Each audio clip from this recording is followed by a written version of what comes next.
আসসালামু আলাইকুম রহমতুল্লাহ। বিসমিল্লাহ ওয়াসসালাতু ওয়াসসালামু আলা রাসূলিল্লাহি ওয়া বা'দ। সম্মানিত দর্শক মণ্ডলী, শুরু হলো আজকের আলোচনা প্রোগ্রাম বরকতময় রমাদান, প্রত্যেকদিন মূল্যবান। এই শিরোনামকে সামনে রেখে আল আমরাইন ইনস্টিটিউট, ঢাকা, এটি একটি দাওয়ামূলক প্রতিষ্ঠান। এর উদ্যোগে আজকের প্রোগ্রামের সম্মানিত আলোচক শেখ আব্দুল মালিক মিয়াজি হাফিজাউল্লাহ, তিনি আপনাদের মাঝে উপস্থিত হয়েছেন। আমরা শেখ আব্দুল মালিক মিয়াজি শাইখকে পেয়ে আনন্দিত, খুশি, আল্লাহ তাআলার কাছে শুকরিয়া আদায় করছি। আজকের আলোচক আপনাদের মাঝে বক্তব্য রাখবেন ইমানের পরিচয়। ইমান কি বাড়ে ও কমে? ইমান ও ইসলামের মধ্যে পার্থক্য কি? ইমান ভঙ্গের কারণ। ইমান সংক্রান্ত এক জরুরি তথ্যবহুল দালিলিক আলোচনা উপস্থাপন করবেন আজকের সম্মানিত আলোচক ইনশাআল্লাহ। যে যেখান থেকে দেখছেন আপনারা আজকের এই অনুষ্ঠানটি শেয়ার করে দিন, দাওয়াতের উদ্দেশ্যে প্রচার করে দিন। আল্লাহ তাআলা আপনাদেরকে ভালো রাখুন। চলুন, আর দেরি নয়, আজকের আলোচনা আমরা শুরু করি। আমি সম্মানিত শাইখকে তার নির্ধারিত বিষয়ের উপরে মূল্যবান আলোচনা উপহার দেওয়ার জন্য বিনীতভাবে আহ্বান জানাচ্ছি। ফালিয়াতাফাদ্দাল মাশকুরা।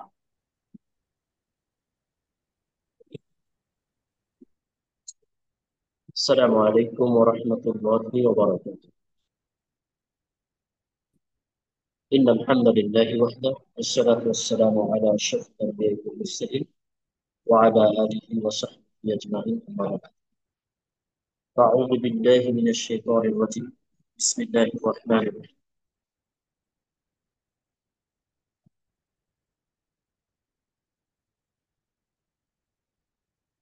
ليس البر أن تولوا وجوهكم قبل المشرق والمغرب ولكن البر من آمن بالله واليوم الآخر والملائكة والكتاب والنبيين. قال النبي الأمين صلى الله عليه وسلم: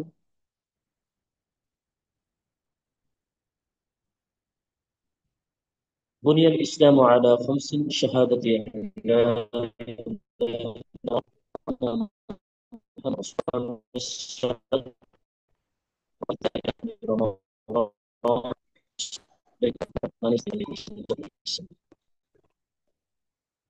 الحمد لله. যাবত প্রশংসা প্রশংসা একমাত্র সুবহানাহু ওয়া তাআলা, যে আল্লাহ সুবহানাহু ওয়া তাআলাকে কোরআন শরীফে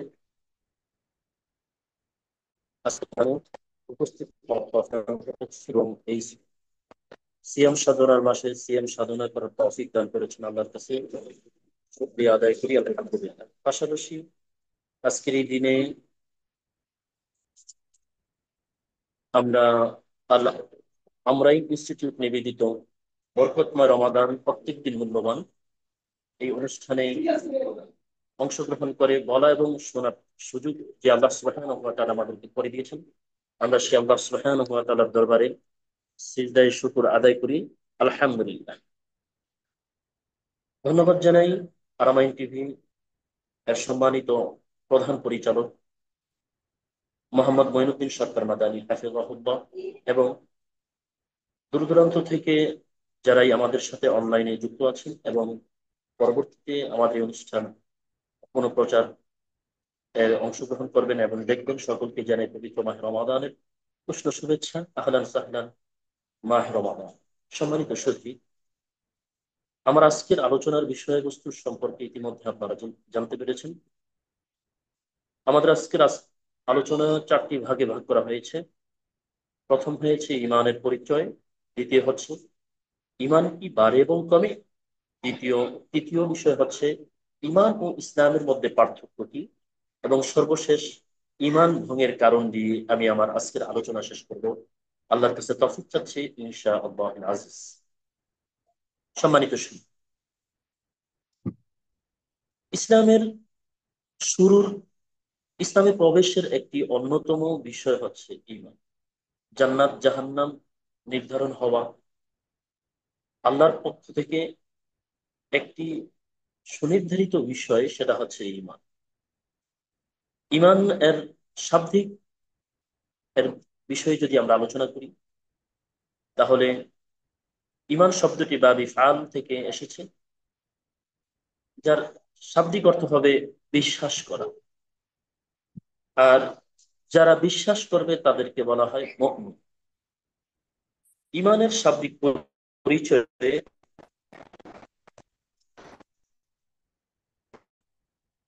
মানি বিষয় থেকে সংজ্ঞা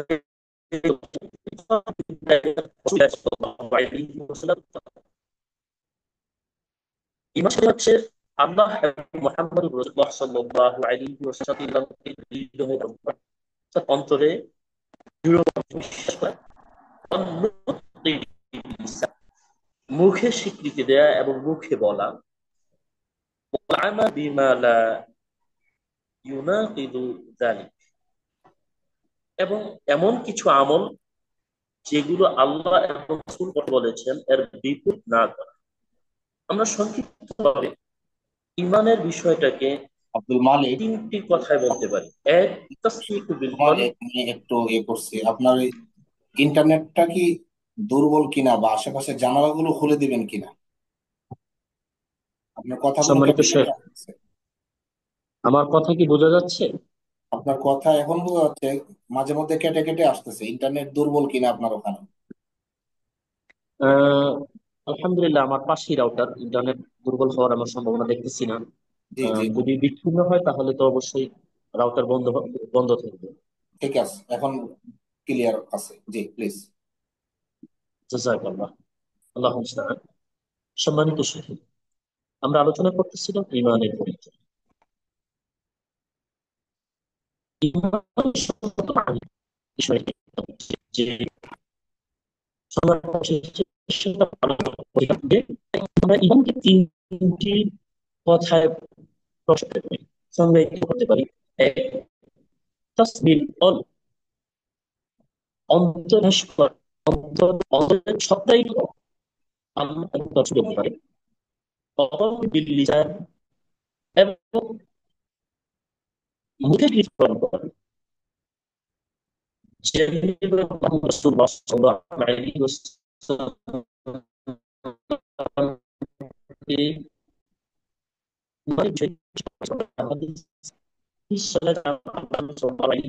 এসেছিলেন যে ঈমান করেছি। এবং ইসলামের প্রথম বিষয়ই হচ্ছে এই ঈমান। এটা মনে করা এবং মুখে প্রকাশ করা। যে মুখে কি বলে প্রকাশ করবে? আশহাদু আল্লা ইলাহা ইল্লাল্লাহ ওয়া আন্না মুহাম্মাদুর রাসূলুল্লাহ, এই শাহাদা বাক্য প্রকাশ করা। তিন, ওয়াল আমালু বিল আরকান, ইসলামের আরকান গুলোকে আমলে রূপান্তর করা। আমরা বুঝতে পারলাম ঈমানের তিনটি দিক, সেটা হচ্ছে অন্তরের বিষয়, মুখের বিষয় এবং আমলের বিষয়। কেননা তিনটি বিষয় একটা একটার সাথে অঙ্গাঙ্গি ভাবে জড়িত। আমলের সাথে ঈমান জড়িত এবং স্বীকৃতির সাথেও ঈমান জড়িত। আর তিনটাকেই অন্তর, মুখে এবং আমলে, এই তিনটাকেই ঈমানের মৌলিক বিষয় হিসেবে সাব্যস্ত করা হয়েছে। যেমনি ভাবে আল্লাহ সুবহানাহু ওয়া তাআলা নবী মুহাম্মদ সাল্লাল্লাহু আলাইহি ওয়াসাল্লাম বলেছেন, মান সামা রমাদান ঈমানান, রমাদানের সাথে তিনি ঈমানকে যুক্ত করেছেন। এমনকি আল্লাহ নবী সাল্লাল্লাহু আলাইহি ওয়াসাল্লাম বলছেন,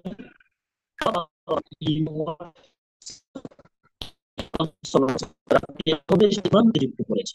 অর্থাৎ বোঝা যাচ্ছে আমলের সাথে ঈমানের সম্পৃক্ততা, আমল এবং ঈমান সম্পৃক্ততা আছে।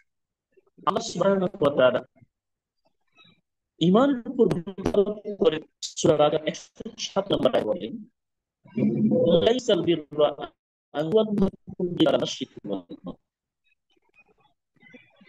কিবলাকে রেখে তার পূর্ব এবং পশ্চিমে তাকে ঘিরে করার কোনো নেই। ওয়ালাকিন বিররা মান আমানা বিল্লাহ, তখন সেটা পুণ্যে রূপান্তরিত হবে যখন সেই ব্যক্তি আল্লাহ ঈমান আনবে, ওয়াল ইয়াউমিল আখিরি, আখিরাতের প্রতি ঈমান আনবে, ওয়াল মালাইকাতি, এবং ফেরেশতাদের প্রতি বিশ্বাস করবে, ওয়াল কিতাবি ওয়ান নাবিয়্যিন, আল্লাহ সুবহানাহু ওয়া তাআলা যে কিতাব নাযিল করেছেন এবং যে নবী রাসূলগণকে প্রেরণ করেছেন তাদের প্রতি বিশ্বাস করবে। অন্য আয়াতে বলছেন, ইন্না কুল্লা শাইইন খালাকনাহু বিকদর, এবং তাকদীরের প্রতি বিশ্বাস স্থাপন করে।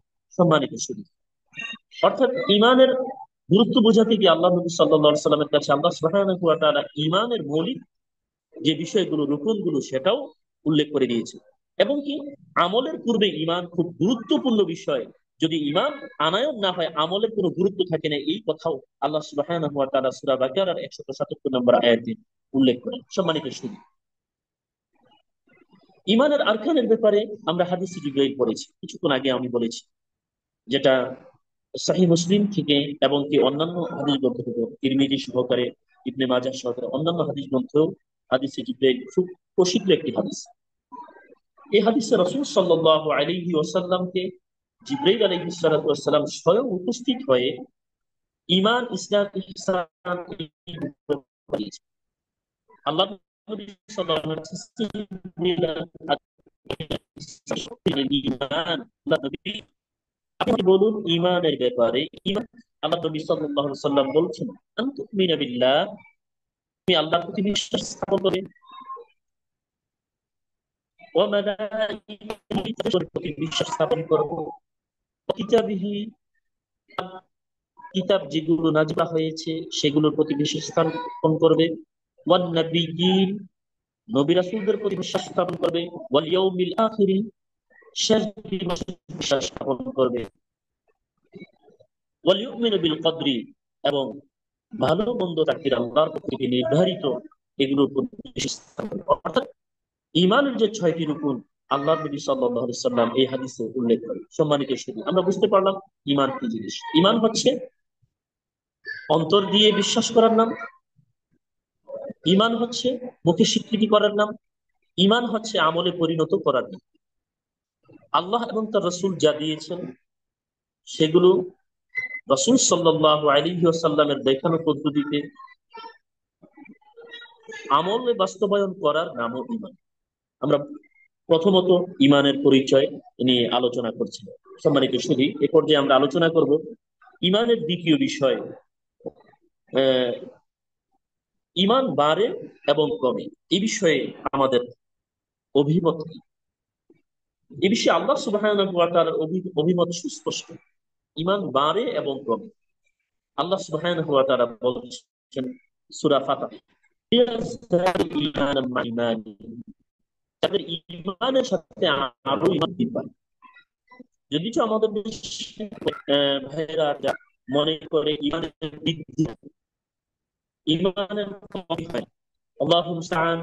আল্লাহ সুবহানাহু ওয়া তাআলা বলছেন ঈমান বাড়তি ও কমতি আছে। আল্লাহ নিজে বলছেন সূরা কাহফের মধ্যে এই বিষয়ে আছে, ওয়াজিদনাহুম হুদা। আল্লাহ সুবহানাহু ওয়া তাআলা বলছেন যে আমি তাদেরকে ঈমানকে বাড়িয়ে দিয়েছি। সূরা কাহফে আমরা সবাই জানি যে 7 জন যুবকের ব্যাপারে আল্লাহ সুবহানাহু ওয়া তাআলা বর্ণনা করেছিল। তাদের মানে ব্যাপারটা বৃদ্ধি করেছে যে তারা সর্ব জালিমের তারা হিজরত করেছে,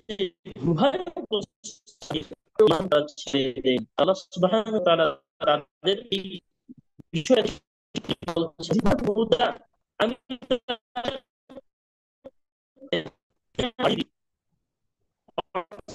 এখানে বলছেন যে ঈমান আল্লাহ মুস্তাআন। আল্লাহ, এছাড়াও আরো প্রায় 8 থেকে 9টি আয়াত আছে সূরা মারিয়াম, সূরা সূরা তাওবা, সূরা, প্রায় 9টি আয়াত আছে যেখানে আল্লাহ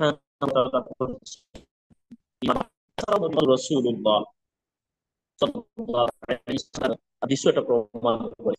প্রখ্যাত সাহাবী হাদিসটি আছে সহিহ মুসলিমের তাওবা অধ্যায়ে হাদিসটি বর্ণনা করেন রাদিয়াল্লাহু তাআলা আনহু। তিনি এক কথা বলেন আবু বকর সিদ্দিক রাদিয়াল্লাহু তাআলা আনহু। তো আবু বকর সিদ্দিক রাদিয়াল্লাহু তাআলা আনহু হানজালা রাদিয়াল্লাহু আনহু জিজ্ঞেস করেন তার অবস্থা সম্পর্কে, কাইফা হালুকা ইয়া হানজালা, হে হানজালা তুমি কেমন আছো? হানজালা রাদিয়াল্লাহু তাআলা আনহু প্রত্যুত্তরে বলেছিলেন যে আমি তো মুনাফিক হয়ে যাচ্ছি, মুনাফিক হয়ে গেছি। তো আবু বকর রাদিয়াল্লাহু তাআলা আনহু জিজ্ঞেস করলেন, হানজালা বলো কি, তুমি মুনাফিক হয়ে যাচ্ছ, মানে কিভাবে মুনাফিক হয়ে যাচ্ছ? তখন হানজালা রাদিয়াল্লাহু তাআলা আনহু বললেন যে আমি যখন রাসূল সাল্লাল্লাহু আলাইহি ওয়াসাল্লামের সামনে থাকি, তিনি যখন জান্নাত জাহান্নামের ব্যাপারে আমার সামনে আলোচনা করেন, আমাদের এরূপ মনে হয় যেন আমরা স্বচক্ষে জান্নাত জাহান্নামকে দেখতে পাচ্ছি। আমাদের ঈমান এত বৃদ্ধি পায়। আর যখন আমরা আমাদের পরিবারে যাই, আমাদের সন্তান সন্ততি নিয়ে ব্যস্ত থাকি, তখন আমাদের ঈমান এমন অবস্থা হয় যেন আমরা জান্নাত জাহান্নাম আখিরাতকে করলাম। এই কথা শোনার পরে আবু বকর সিদ্দিক রাদিয়াল্লাহু তাআলা রাসূল সাল্লাল্লাহু আলাইহি ওয়াসাল্লামের কাছে বলেন, আল্লাহ নবী সাল্লাল্লাহু আলাইহি ওয়াসাল্লাম বলেন, ওয়াল্লাযী নাফসি বিয়াদি, ওই সত্তার কসম, ওই সত্তার কসম, তোমরা যদি বুঝতে পারতে আমার নিকট থাকা অবস্থা এবং জিকিরের মজলিসে থাকা অবস্থা এমন এক বিষয়, এমন একটা ইমানের পরিস্থিতি তৈরি হয় যেই সময় তোমাদের সাক্ষাৎ ফেরেশতাগণ মুসাফা করার জন্য এগিয়ে আসতেন। সুবহানাল্লাহি ওয়া বিহামদিহি। এটা আল্লাহ নবী সাল্লাল্লাহু আলাইহি ওয়াসাল্লাম বলছেন, সাআতা ওয়া সাআতা, এইদিকে হয় সেটা হয়, অর্থাৎ ইমান বাড়েও কমে। নবী সাল্লাল্লাহু আলাইহি ওয়াসাল্লাম মহান বোঝাতে, এই কথার মাধ্যমে আল্লাহ সুবহানাহু ওয়া তাআলা নবী সাল্লাল্লাহু আলাইহি ওয়াসাল্লাম বোঝাতে চাচ্ছেন যে ইমান বৃদ্ধি পায় এবং ইমান কমে। সম্মানিত সুধী, আমরা তো সচরাচর এই বিষয়ে মনে করি যে ইমান কিভাবে বাড়ে বাড়ে আমরা কি বুঝতে পারি কি? যেহেতু আমাদের সামনে মুহাম্মদুর রাসূলুল্লাহ সাল্লাল্লাহু আলাইহি ওয়াসাল্লাম নেই, এই জন্য ইমান বাড়ানো কমানোর ব্যাপারে যেই হাদিসের যে ব্যাপারটা, যে রাসূলের সামনে থাকার না থাকা, যেহেতু আমাদের সামনে রাসূল নেই, আমাদের সামনে সাহাবায়ে কেরাম নেই, তা আমাদের ইমানের অবস্থা কিরূপ হওয়া হয় আমরা তো ভাবতে পারি। তো আমাদের কি করা উচিত? আমাদের উচিত হচ্ছে এমন কিছু সুহবাত নিয়ে আসা যারা সালফে সালিহিনের মানহাজ দিন বুঝে সে অনুযায়ী আমল করে, ইমানকে সালফে সালিহিনের মানহাজ অনুযায়ী বুঝে তাদের সাথে সম্পৃক্ত হওয়া, তাদের সাথে চলা, ওয়াকুনু মা'আস সাদিকিন, সত্যবাদীদের সাথে থাকা, যারা কোরআন সুন্নাহ এর ধারক, আহলুল ইলম, তাদের সাথে উঠা বসা, তাদের আমাদের ইমান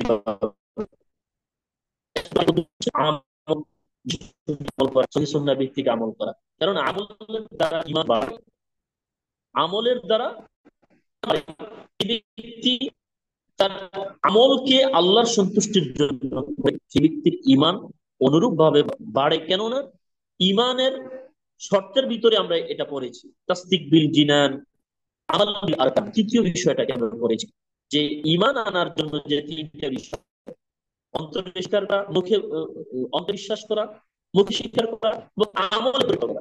যখন কোনো মুমিন আল্লাহ এবং তার রাসূলের আখিরাতের প্রতি বিশ্বাস করবে, তখন সেই ব্যক্তি আল্লাহ এবং রাসূলের নির্দেশিত পন্থায় আমল করবে।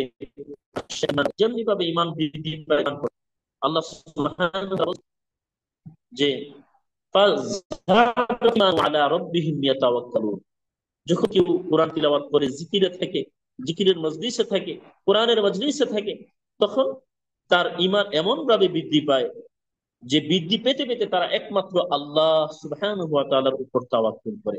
সুবহানাল্লাহি বিহামদিহি। সম্মানিত সুধী, ইমান বৃদ্ধি পায় এবং ইমান কমে, এই বিষয়টা সুস্পষ্ট। সুতরাং আমাদের এমন কিছু আমল আছে যে আমলগুলোর মাধ্যমে ইমান বৃদ্ধি পায়, সেই আমলগুলো যেন আমরা দৈনন্দিন ভাবে পালন করতে পারি। আল্লাহ তৌফিক দান করুন। পাঁচ ওয়াক্ত সালাত যেগুলো আরকান হিসেবে আছে, ইমান আনা আরকান হিসেবে যেগুলো আছে, শাহাদা পাঠ করা, সালাত আদায় করা, যাকাত, ফরজ যাকাত আদায় করা, রমাদান মাসের এই তাকওয়ার মাসের সিয়াম সাধনা করা, এবং সামর্থ্য থাকলে হজ পালন করা, জিহাদে উপস্থিত থাকা, জিহাদের শর্তাবলী অনুপাতে যদি জিহাদ ফরজ হয় তখন জিহাদে থাকা, এবং আল্লাহর নির্দেশিত পন্থায় পর্দাকে ফরজ হিসেবে মেনে নিয়ে যে রুকুনগুলো আছে, অন্যান্য রুকুনগুলো নিজের জীবনে প্রতিষ্ঠা করা এবং পারিবারিক জীবনে বাস্তবায়ন করা, এগুলো কিন্তু ইমানের বিষয়। একজন মুমিন এই বিষয়ে অনেক বড় সচেতন থাকে এবং সচেতন হয়। আল্লাহ সুবহানাহু ওয়া তাআলা আমাদেরকে বোঝার তৌফিক দান করুন, আমিন। সম্মানিত শরীফ, আমরা এই পর্বে ইমান বাড়ে এবং কমে আলোচনা শেষ করলাম।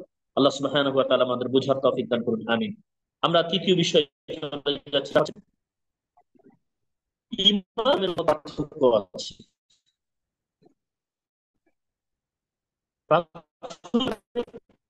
ইমান হচ্ছে ইসলামের বিষয়, আর ইসলাম একটা হচ্ছে ব্রডকাস্ট বিষয়। আমরা আপনাদের বোঝাতে পারি কিনা, একটি বিল্ডিং এর স্ট্রাকচারের মূল স্ট্রাকচারটা হচ্ছে ইমান, আর পুরোটা বিল্ডিং এর সৌন্দর্য হচ্ছে ইসলাম। আমি একজন মুমিন হিসেবে আমার অন্তর, মুখের বিশ্বাস আর আমলের অবস্থা হচ্ছে ইমান। আর সামগ্রিকভাবে ইসলামের বিধানাবলী যে বাস্তবায়ন করা, এটা হচ্ছে ইসলামের বিষয়কে নিয়ে আসা। এটা হচ্ছে সমস্ত বিষয়। আমরা যদি শাব্দিকভাবে দেখি তাহলে পার্থক্য থাকে। যদি মৌলিকভাবে যদি আমরা দেখি তাহলে কোনো পার্থক্য এখানে থাকে না। কিন্তু শাব্দিকভাবে এবং হাদিসের ভাষা অনুপাতে পার্থক্য আছে। হাদিস জিবরাইলে ইমানের বিষয়ে বলা হয়েছে 6টি রুকুনের ব্যাপারে, আর ইসলামের ব্যাপারে বলা হয়েছে ইসলামের 5টি রুকুনের ব্যাপারে। বোঝা যাচ্ছে এখানে একটা পার্থক্য আছে। আর এই পার্থক্যটা শাব্দিক ভাবে হতে পারে, আমলগত ভাবে হতে পারে, কিন্তু মৌলিক ভাবে যে ব্যক্তি ইমান হারা হয়ে যায় তার ইসলাম হারা হয়ে যায়। এই জন্য আমাদের চতুর্থ বিষয়টা রাখা হয়েছে ইমান ভঙ্গের কারণে। যার ইমান চলে যাবে সে ইসলাম থেকে খারিজ হয়ে যাবে, আর যার ইমান থাকবে সে ইসলামের অন্যান্য বিধান পালন না করলেও সে ইসলামের গণ্ডির ভিতরেই থাকবে। অর্থাৎ ইসলাম একটা সামগ্রিক বিষয়, আর ইমান হচ্ছে সেই সামগ্রিক বিষয়ের দরজা। এই দরজা দিয়ে, ইমানের দরজা দিয়ে যে ব্যক্তি প্রবেশ করবে সে ইসলামের ভিতর ঢুকবে, আর যে ব্যক্তি ইমান থেকে বের হয়ে যাবে সেই ব্যক্তি ইসলামের দরজা, ইসলামের ঘর থেকে বের হয়ে যাবে। এটাই সুস্পষ্ট বিষয়। যেমনি ভাবে আল্লাহ নবী সাল্লাল্লাহু আলাইহি ওয়াসাল্লাম করেছিলেন, আল্লাহ নবী সাল্লাল্লাহু আলাইহি ওয়াসাল্লাম আখবিরনি আনিল ইসলাম, আমাকে ইসলাম সম্পর্কে খবর দিন, সংবাদ দিন। ফাকাল নবী সাল্লাল্লাহু আলাইহি ওয়াসাল্লাম, আল্লাহর নবী সাল্লাল্লাহু আলাইহি ওয়াসাল্লাম বলছেন, আল ইসলাম আনহাদু আল্লা ইলাহা ইল্লাল্লাহ রাসূলুল্লাহ। ইসলামের এই হলো সাক্ষ্য দাও যে আল্লাহ ওয়া তাআলা সত্যিকার কোন ইলাহ, উপাস্য মাবুদ নেই, ওয়া আন্না মুহাম্মাদার রাসূলুল্লাহ, মুহাম্মদ সাল্লাল্লাহু আলাইহি ওয়াসাল্লাম আল্লাহর প্রেরিত মেসেঞ্জার, আল্লাহর রাসূল। ওয়া ইকামিস সালাত, সালাত কায়েম করো। ওয়া ওয়া তুতিজ যাকাত, যাকাত প্রদান করবে। ওয়া তাসুমা রমাদান, রমজান মাসের সিয়াম পালন করবে। অত হাজ্জিল বাইতি ইন ইসতাতা ইলাইহি সাবিলা, সামর্থ্যবান যদি হও, আল্লাহর ঘর তাওয়াফ করার মতো, অর্থ খরচ করার মতো যদি সামর্থ্য থাকে, তাহলে অবশ্যই আল্লাহ সুবহানাহু ওয়া তাআলার ঘরে হজ করে আসবে। এই 5টি বিষয়কে রাসূল সাল্লাল্লাহু আলাইহি ওয়াসাল্লাম ইসলাম বলেছেন। আর আখবিরনি আনিল ঈমান, ঈমানের ব্যাপারে, ঈমানের যে 6টি রুকন, আমানতু বিল্লাহি ওয়া মালাইকাতিহি ওয়া কুতুবিহি ওয়া রুসুলিহি ওয়াল ইয়াউমিল আখিরি ওয়াল কদরি খাইরিহি ওয়া শাররিহি মিনাল্লাহি তাআলা ওয়াল বা'সি বা'দাল মাউত, এই বিষয়গুলোকে আল্লাহ নবী সাল্লাল্লাহু আলাইহি ওয়াসাল্লাম ঈমান বলেছেন। ঈমান এবং ইসলামের মধ্যে এই জায়গায় রাসূল সাল্লাল্লাহু আলাইহি ওয়াসাল্লামের সংজ্ঞায় পার্থক্য আছে। আর মৌলিক বিষয়ে যেটা আমি কিছুক্ষণ পূর্বেও বলেছি, যে ইসলাম এবং ঈমানের মধ্যে অত বড় পার্থক্য ওখানে পাওয়া যায় না। শুধু এতটুকুই বলা চলে, ইমান যে ঢুকবে আমি প্রবেশ করবে, যে ইমানের বাড়ি বের হয়ে যাবে, সাথে বের হয়ে, এখানে কোনো পার্থক্য, ইমান এই মূলত ইসলামের মূল বিষয় সাব্যস্ত করা হয়েছে। আমরা বুঝতে পারলাম অবশ্যই ইসলাম এবং ইমানের মধ্যে মৌলিকভাবে পার্থক্য নেই, যেহেতু ইসলামের প্রথম দরজাই হচ্ছে, কিন্তু ইসলামের সঙ্গে পার্থক্য আছে। ইমানের রূপন এবং একটার সাথে আরেকটা অভাবে জড়িত আছে। আমাদের বোঝার দরকার। যদি কৌল ছিল, আমাদের কৌল নিয়ে কথা বলতে গেলে অনেক হয়ে যাবে, যে কারণে সাংস্কৃতিক কারণে আমি আর আহ এই আগানোর চেষ্টা করছি না। সম্মানিত সুধী, সামনের দিকে চলেছি ইমান ভাঙার কারণে। কারণ এটা অনেক বড় বিষয় আমাদের দেশে, এ বিষয়ে আলোচনা খুব কম হয়। আমাদের যদিচ আহ লা ইলাহা ইল্লাল্লাহ বলেই জান্নাতে যাওয়া যাবে, এরূপ হাদিসগুলো বেশি শোনানো হয়, এবং কি এটার উপর ভিত্তি করি সবাই জীবন যাপন করে। কিন্তু লা ইলাহা ইল্লাল্লাহকে টিকিয়ে রাখার যে একটা শর্ত আছে, যে শর্ত, সেগুলোর উপরে আমাদের দেশে তেমন আলোচনা হয় না।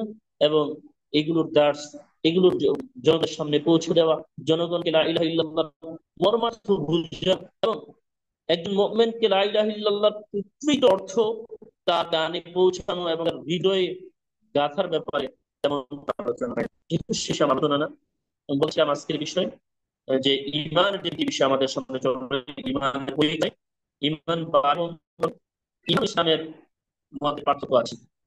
সর্বশেষ বিষয় হচ্ছে ইমান ভঙ্গের কারণ। প্রথমত আমি বলতে চাই, ইমান ভঙ্গ হলে অবশ্যই ইসলামও ভঙ্গ হয়ে যায়। যে ব্যক্তি ইমান নষ্ট হয়ে যাবে, সে ব্যক্তির ইসলামও নষ্ট হয়ে যাবে। বাহ্যিকভাবে যদি কেউ আহ সলাত আদায় করে, হজ পালন করে, জাকাত আদায় করে, কিন্তু আভ্যন্তরীণ ভাবে কেউ যদি ইমান ভঙ্গের কারণের সাথে সম্পৃক্ত থাকে, অথবা ইমান ভেঙে যায় এমন কোনো কারণ, এমন কোনো আমল তার ভিতর থাকে, সে বাহ্যিকভাবে মুসলিম থাকতে পারে, কিন্তু আভ্যন্তরীণ ভাবে, মৌলিক ভাবে সে আর মুসলিম থাকে না। কারণ যে ইমান নেই সে তো ইমান থেকে খারিজ হওয়া, মানেই তো ইসলাম থেকে খারিজ হয়ে যাওয়া। আমরা এমন কিছু বিষয় নিয়ে আলোচনা করব যেগুলোর কারণে ইমান ভেঙে যায়। আর যার ইমান ভেঙে যায় তার ইসলাম ভেঙে যায়। আল্লাহ সুবহানাহু ওয়া তাআলা এই বিষয়টা একটু গভীরভাবে বিবেচনা করবেন। ইমান ভেঙে যায় এমন কিছু কারণ আছে। তার পূর্বে আমি বলতে চাই, আহ, আল্লাহ সুবহানাহু ওয়া তাআলা প্রত্যেক নবী রাসূল আলাইহিস সালাতু ওয়াস সালামকে পাঠিয়েছেন ইমানের মৌলিক বিষয়ে দাওয়াত দেওয়ার জন্য। আল্লাহ সুবহানাহু ওয়া তাআলা নিজেই বলছেন, ওয়ালাকাদ বাআসনা ফি কুল্লি উম্মাতিন রাসূলা, অবশ্যই আমি প্রত্যেক উম্মতে রাসূল প্রেরণ করেছি। এই পর্বে যে আনি আবুদুল্লাহ, তারা একমাত্র আল্লাহর ইবাদত করবে, ওয়াজতানিবুত তাগুত, আল্লাহ যত পথ মত শক্তি আছে ওইগুলোকে তারা ত্যাগ করবে। আর যখন তারা এগুলো ত্যাগ করবে, ফামিনহুম মান হাদাহু ওয়া মিনহুম মান হাক্কাত আলাইহি দালালা, আর যখন তাগুতকে সম্পূর্ণভাবে পরিহার করে, ও তাদের মধ্যে কিছু সংখ্যক আল্লাহ তাআলা হেদায়েত করেছেন, কিছু সংখ্যককে বিপথগামী করেছেন, অবদারিত বিপথগামী, কারণ তারা তাগুতকে ছাড়ে নাই। আর যারা তাগুতকে ছেড়েছে, আল্লাহর ইবাদত করেছে, তারা হেদায়েত প্রাপ্ত হয়েছে। আর ঈমান ভঙ্গের এই কারণ কারণ আমরা দেখো, এই বিষয়গুলো কি, যে বিষয়গুলোর কারণে ঈমান ভেঙে যায়। এক নম্বর কারণ আশ-শিরকু ফি ইবাদাতিল্লাহ। ঈমান, যে সমস্ত কারণে ঈমান ভেঙে যায়, ইসলাম থেকে মানুষ খারিজ হয়ে যায়, এর মধ্যে অন্যতম একটি কারণ হচ্ছে ইবাদতের মধ্যে আল্লাহর সাথে অংশীদার স্থাপন করা। আল্লাহ সুবহানাহু ওয়া তাআলা একাধিক জায়গায় কোরআনে সতর্ক করেছেন, ওয়ালা তাজআল মা'আল্লাহি ইলাহান আখার ফাতুলকা ফি জাহান্নামা মালুমান মাদহুরা। আল্লাহ সুবহানাহু ওয়া তাআলা বলছেন, আল্লাহর সাথে অন্য কোনো উপাস্য স্থির করো না। ওয়ালা তাজআল মা'আল্লাহি ইলাহান আখার, তোমরা আল্লাহর সাথে অন্য কোনো অংশীদার স্থাপন করো না, অন্য কোনো উপাস্য স্থির করো না। তাহলে তোমরা আল্লাহর অনুগ্রহ থেকে নিন্দিত হবে এবং বিতাড়িত হবে, জাহান্নামে নিক্ষিপ্ত হবে। আল্লাহ সুবহানাহু ওয়া তাআলার কথা সতর্ক। বনী ইসরাঈলের 39 নম্বর আয়াত। এই একই সূরার মধ্যে সূরা 22, বনী ইসরাঈলের 22 নম্বর আয়াতে আল্লাহ সুবহানাহু ওয়া তাআলা আবারও সতর্ক করেছেন, লা তাজআল মা'আল্লাহি ইলাহান আখার ফাতাকউদা মাদমুমান মাখযুলা। আল্লাহর সাথে অন্য কোন উপাস্য স্থির করো না, তাহলে তুমি নিন্দিত এবং অসহায় হয়ে পড়বে। এর আগে বলেছেন তুমি নিন্দিত হবে, অপমানিত হবে এবং জাহান্নামে নিক্ষেপ হবে। আর এই আয়াতে আল্লাহ সুবহানাহু ওয়া তাআলা বলছেন, যদি তুমি আল্লাহর স্তুতি করো, তার ইবাদতে অংশীদার করো, তাহলে অপমান হবে, বরঞ্চ তুমি কিয়ামতের দিন অসহায় হয়ে পড়বে। لا برهان به فإنما حسابه عند ربه إنه لا يفلح الكافرون। যে কেউ অন্য কোন উপাস্য অংশীদার করে, অংশীদার করে অন্য কোন উৎসকে ডাকে আল্লাহকে বাদ দিয়ে অথবা আল্লাহর সাথে, যারা যার কোনো সনদ নেই, যার কোনো প্রমাণ নেই যে আল্লাহ বলেছেন স্থাপন করবে, এবারে কোনো প্রমাণ নেই, প্রমাণবিহীন অবস্থায় আল্লাহর সাথে কেউ উপাস্য হিসেবে অন্য কাউকে স্থির করে নেয়, তার হিসাব আল্লাহ নিশ্চয়ই কাফিররা সত্যকাম হবে। আল্লাহ সুবহানাহু ওয়া তাআলা জানেন তার অন্তরে সে কি নিয়ত করে ইবাদত করছে, তাকে সন্তুষ্ট করার জন্য ইবাদত করছে, আসলে কি আল্লাহর ইবাদত করছে না তাগুতের ইবাদত করছে। যদি সে তাগুতের ইবাদত করে, তাগুতের ইবাদত করে, তাহলে সে অবশ্যই আল্লাহর সাথে যে হকদার আল্লাহ সুবহানাহু ওয়া তাআলা সেই হককে বানিয়ে ফেলে। সম্মানিত শুধু যদি ইবাদতে শিরক করে তাহলে সেই ব্যক্তির ঈমান থাকে না। শুধু তাই, তার ব্যাপারে আল্লাহ সুবহানাহু ওয়া তাআলার নির্দেশনা কঠোর, এমন কঠোর নির্দেশনা তার ব্যাপারে দিয়েছে সূরা নিসার 116 নম্বর আয়াত। আল্লাহ সুবহানাহু ওয়া তাআলা বলছেন, ইন্নাল্লাহা লা ইয়াগফিরু আন ইউশরাকা বিহি ওয়া ইয়াগফিরু মা দুনা যালিক লিমান ইয়াশা ওয়া মান ইউশরিক বিল্লাহি ফাকাদ দাল্লা দালালান বাঈদা। সম্মানিত সুধী, আল্লাহ সুবহানাহু ওয়া তাআলা বলছেন, নিশ্চয়ই আল্লাহ তাআলা শিরকের গুনাহকে ক্ষমা করবেন না। যে ব্যক্তি মৃত্যুর আসার পূর্বেই নিজেকে ইসলাহ না করবে, শিরক বোঝার পরে শিরকে না ছাড়বে, এমত অবস্থায় সেই ব্যক্তি মৃত্যুবরণ করবে, আর এই মুশরিকের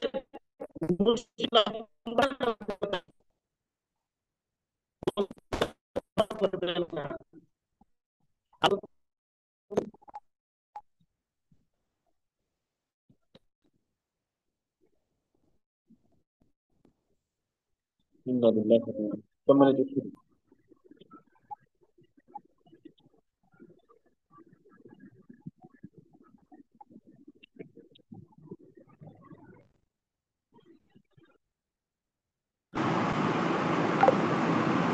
মালিক।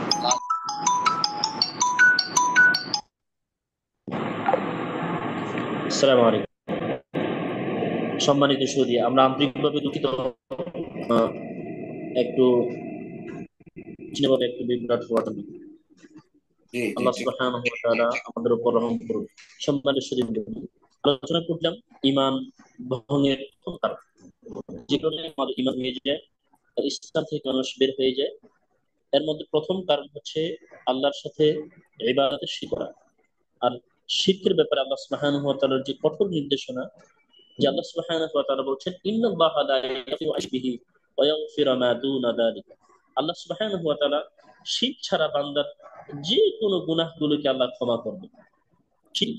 শিরকের গুনাহ আল্লাহ সুবহানাহু ওয়া তাআলা রশিদেও ক্ষমা করবেন। এছাড়া অন্যান্য গুনাহ যদি থাকে, আল্লাহ সুবহানাহু ওয়া তাআলা গফুর রহিম, সেগুলো ক্ষমা করে দিতে পারেন। এটা আল্লাহ সুবহানাহু ওয়া তাআলা। এরপর আল্লাহ সুবহানাহু ওয়া তাআলা বলছেন, যে ব্যক্তি শিরক করবে সে অবশ্যই হিদায়াত থেকে অনেক দূরে চলে যাবে, ও সে পথভ্রষ্টতার মধ্যে চলে যাবে। সূরা নিসা 16 নম্বর আয়াত, আল্লাহ সুবহানাহু ওয়া তাআলা মায়েদার 72 নম্বর আয়াতে স্পষ্টই বলছেন, ইন্নাহু মাইয়ুশরিক বিল্লাহি ফাকাদ হারামাল্লাহু আলাইহিল জান্নাহ। যেই ব্যক্তি শিরক করবে আল্লাহর সাথে, ওই ব্যক্তির জন্য আল্লাহ সুবহানাহু ওয়া তাআলা জান্নাতকে হারাম করেছেন। ওমা ওয়াহুন নার, আর তার আবাসস্থল করেছেন জাহান্নাম। ওমা লিয-যালিমিনা মিন আনসার, শেষ বিচারের দিনে তার জন্য, এই জালিমের জন্য কোনো সাহায্য থাকবে না। এমন বড় জুলুম, যেটা আল্লাহ সুবহানাহু ওয়া তাআলা বলছেন লোকমান হাকিমের সেই উপদেশ, লা তুশরিক বিল্লাহ ইন্নাশ শিরকা লাযুলমুন আযীম। হে সন্তান, তুমি আল্লাহর সাথে কাউকে শরীক করো না, এটা হচ্ছে সবচেয়ে বড় জুলুম। সে যে শিরক করে সে আল্লাহর উপর জুলুম করে। আর আল্লাহ বলছেন যে এই জালিমের জন্য কিয়ামতের দিন, আখিরাতের দিনে শেষ বিচারের দিনে কোনো সাফাতকারী থাকবে না, কোনো সাহায্যকারী থাকবে না। এরপরে আল্লাহ নবী সাল্লাল্লাহু আলাইহি সাল্লামের সাহাবী আব্দুল্লাহ ইবনে মাসউদ বর্ণনা করেন যে রাসূল সাল্লাল্লাহু আলাইহি সাল্লাম বলেছেন, মান মাতা ওয়া হুয়া ইয়াদউ মিন দুনিল্লাহি নিদ্দান দাখালান নার।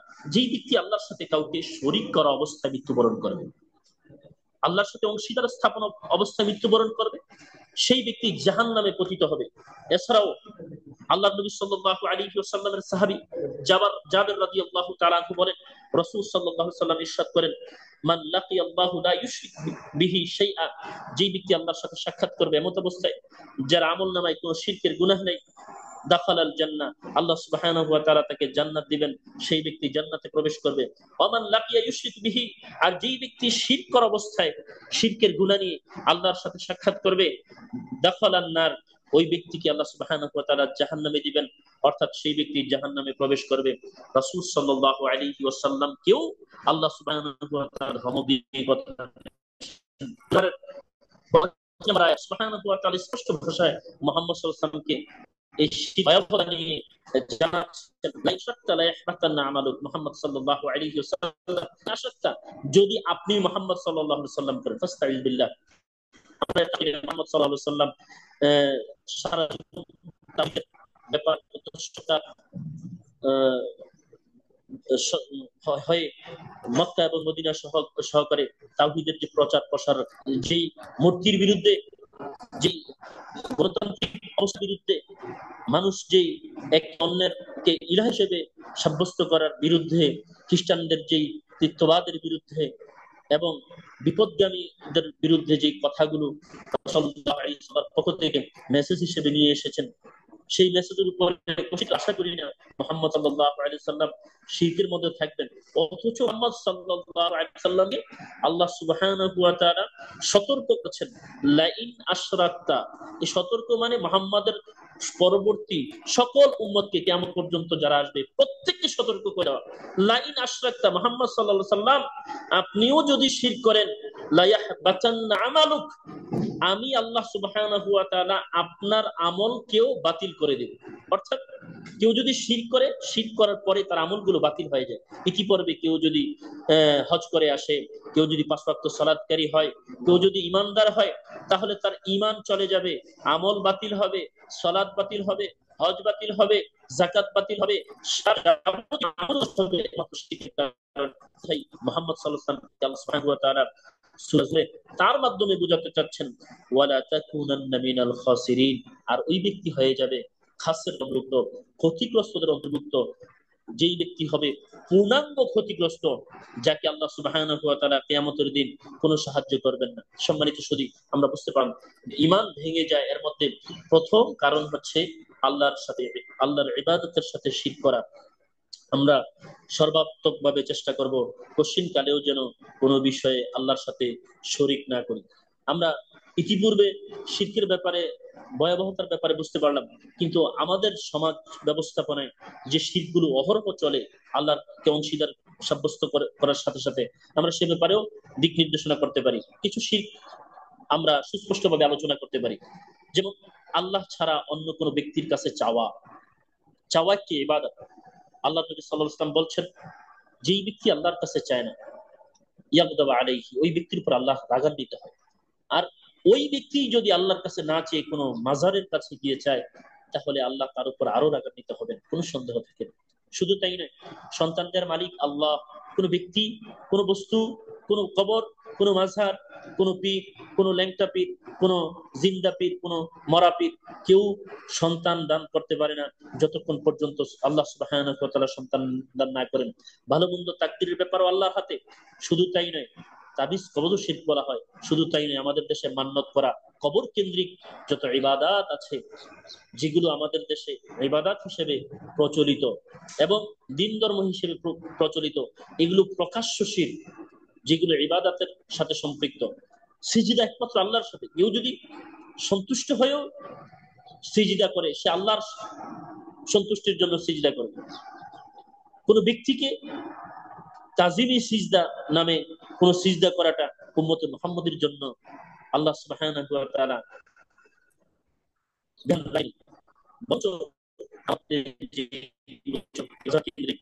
কেন্দ্রিক এই সমস্ত শিরক থেকে আমাদের তৌফিক দান করুন। এমনকি নজর মান্যতের ব্যাপারটা অনেক কঠিন বিষয়।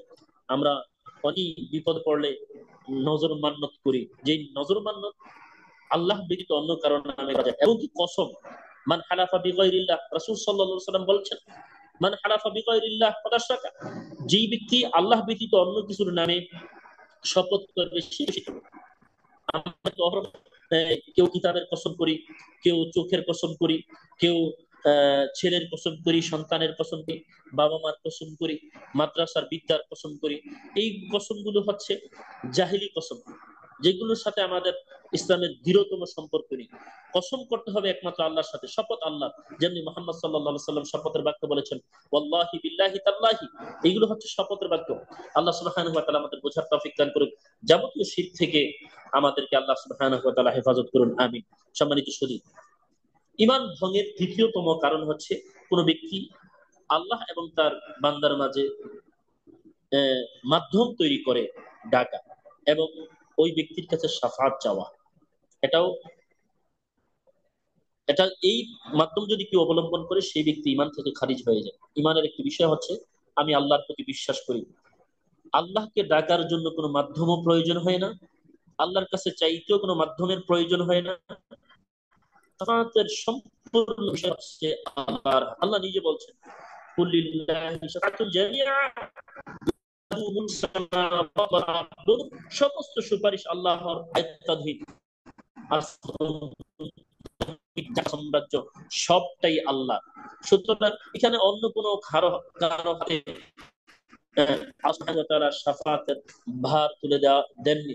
এবং কি মুহাম্মাদুর রাসূলুল্লাহ সাল্লাল্লাহু আলাইহি ওয়াসাল্লামের কাছে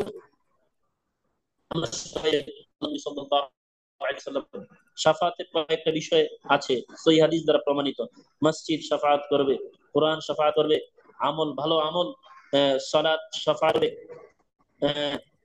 ভালো ব্যক্তি যার যে জান্নাতি এমন আমল সিদ্দিক করবে, নবী রাসূল কোন শাফাআত করবে মানুষ করে জানি। কিন্তু এই শাফাআত গুলো হবে আল্লাহর পক্ষ থেকে অনুমতিক্রমে। রাসূল সাল্লাল্লাহু আলাইহি ওয়াসাল্লাম নিজেই বলছেন, যে শাফাআতের অধ্যায়ের যে হাদিসগুলো আমরা যদি খুঁজে পাই সেখানেই দেখি রাসূল সাল্লাল্লাহু বলছেন যে আমি সর্বপ্রথম কিয়ামতের দিন আল্লাহর সাথে শাফাআতের জন্য সিজদারত অবস্থায় থাকব, আল্লাহ আমাকে অনুমতি দিবেন, ইয়া মুহাম্মদ ইরফা রাসাক, হে মুহাম্মদ আপনি আপনার মাথা উঠান, ইশফা তুশাফা, আপনি শাফাত করুন, আপনার শাফাতকে কবুল করা হবে। এই হাদিস দ্বারা বোঝা যাচ্ছে আল্লাহ নবী সাল্লাল্লাহু আলাইহি সাল্লাম অনুমতি প্রাপ্ত হওয়ার পরে শাফাত করবেন। আল্লাহ নবী সাল্লাল্লাহু আলাইহি সাল্লামের হাতেও কিন্তু শাফাত নেই। আল্লাহ সুবহানাহু ওয়া তাআলা আয়াতুল কুরসিতে এই কথাটা সুস্পষ্ট করেছেন, মান যাল্লাযী ইয়াশফাউ ইনদাহু ইল্লা বিইযনিহি, এমন কে আছে যে ব্যক্তি আমার কাছে শাফাত করবে আমার অনুমতি ব্যতিরেকে? কেউ নেই। সুতরাং এখানে মধ্যস্থতাকারী হওয়া, আমাদের দেশে অধিকাংশ অনেক আলেম ওলামাই আছে যারা এ ব্যাপারে উদাহরণ দিয়ে থাকে যে জাজের সাথে কথা বলতে গেলে উকিলের প্রয়োজন হয়, মাধ্যম প্রয়োজন হয়, তাহলে আল্লাহর সাথে কেন মাধ্যম হবে না? লা হাওলা ওয়ালা কুওয়াতা ইল্লা বিল্লাহিল আলিয়্যিল আযীম। কোশ্চিন কেন এই সিস্টেম আল্লাহর সাথে যায় না? আল্লাহ তার বান্দাকে সৃষ্টি করেছেন, তার কাছ থেকে সরাসরি যা চান সেটাই। বান্দা যদি আল্লাহকে ডাকে, আল্লাহ সরাসরি তার কথাকে সাড়া দেওয়ার জন্য প্রস্তুত থাকে। এই জন্য আল্লাহ নবী সাল্লাল্লাহু আলাইহি ওয়াসাল্লাম বলছেন, তোমাদের যার কিছু প্রয়োজন আল্লাহর কাছে চাও, এমন কি তোমাদের জুতাও যদি ছিঁড়ে যায়, ওই জুতা ফিতা জোড়া লাগার আগ পর্যন্ত তোমরা আল্লাহর কাছে চাইতে থাকো, তারপরে অন্য কিছু। আল্লাহ আমাদের বোঝার তৌফিক দান করুক। ইসলামের ঈমান ভঙ্গের যে দ্বিতীয় বিষয় সেটা হচ্ছে আল্লাহ ব্যতীত ব্যক্তি এবং আল্লাহর মাঝে মাধ্যম তৈরি করা।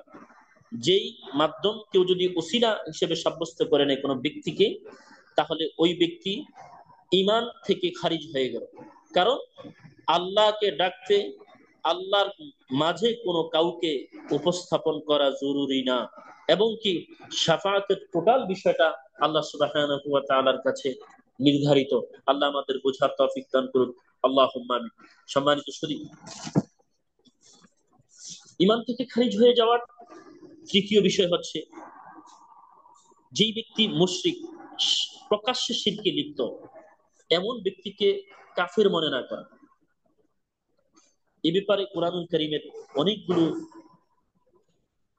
সুস্পষ্ট কৌল, বক্তব্য আল্লাহ সুবহানাহু ওয়া তাআলা পেশ করেছেন। আল্লাহ বলছেন, ইন্নামাল মুশরিকুনা নাজাস, নিশ্চয়ই মুশরিকরা অপবিত্র। তাদের ঈমানে শিরক থাকার কারণে, তাদের ঈমানে নিফাকি থাকার কারণে, তাদের ঈমান শিরক মিশ্রিত হওয়ার কারণে তাদের ঈমান অপবিত্র হয়েছে, যার কারণে এই মুশরিকরা হচ্ছে অপবিত্র। আল্লাহ সুবহানাহু ওয়া তাআলা এরপরে বলছেন, ইন্নাল্লাহা বারিউম মিনাল মুশরিকিনা ওয়া রাসূলিহি, নিশ্চয়ই আল্লাহ এবং তার রাসূল সাল্লাল্লাহু আলাইহি সাল্লাম মুশরিকদের থেকে মুক্ত। আল্লাহ এবং তার রাসূলের সাথে মুশরিকদের কোনো সম্পর্ক নেই, অতঃপর কোন মুমিন এর সাথে মুশরিকদের সম্পর্ক হবে এটা নয়। এরপর আল্লাহ সুবহানাহু ওয়া তাআলা বলছেন সূরা বাইয়িনার মধ্যে, ইন্নাল্লাযীনা কাফারু মিন আহলিল কিতাবি ওয়াল মুশরিকিনা ফি নারি জাহান্নাম খালিদিনা ফিহা উলাইকা হুম শাররুল বারিয়া, নিশ্চয়ই যারা কুফরি করেছে এবং আহলি কিতাবদের মধ্যে যারা শিরকে লিপ্ত ছিল, মুশরিক ছিল, ফি নারি জাহান্নাম খালিদিনা ফিহা, তারা জাহান্নামে থাকবে চিরস্থায়ীভাবে। মুশরিকদের জন্য চিরস্থায়ী জাহান্নাম। উলাইকা হুম শাররুল বারিয়া, আর এটা হচ্ছে তাদের জন্য নিকৃষ্ট স্থান যেটা আল্লাহ সৃষ্টি করেছেন। এমনকি আল্লাহ নবী সাল্লাল্লাহু আলাইহি ওয়াসাল্লামের উপর আল্লাহ যে ওহী করেছেন, ওয়ালা তানকিহুল মুশরিকাতি হাত্তা ইউমিনু, ততক্ষণ পর্যন্ত তোমরা কোন মুশরিকাকে বিবাহ করতে পারো না যতক্ষণ পর্যন্ত তারা ঈমান আনয়ন না করে। বিবাহের ক্ষেত্রে খুব সাবধান, বিবাহের ক্ষেত্র খুব সাবধান। আমি বিবাহ করছি, কাকে বিবাহ করছি?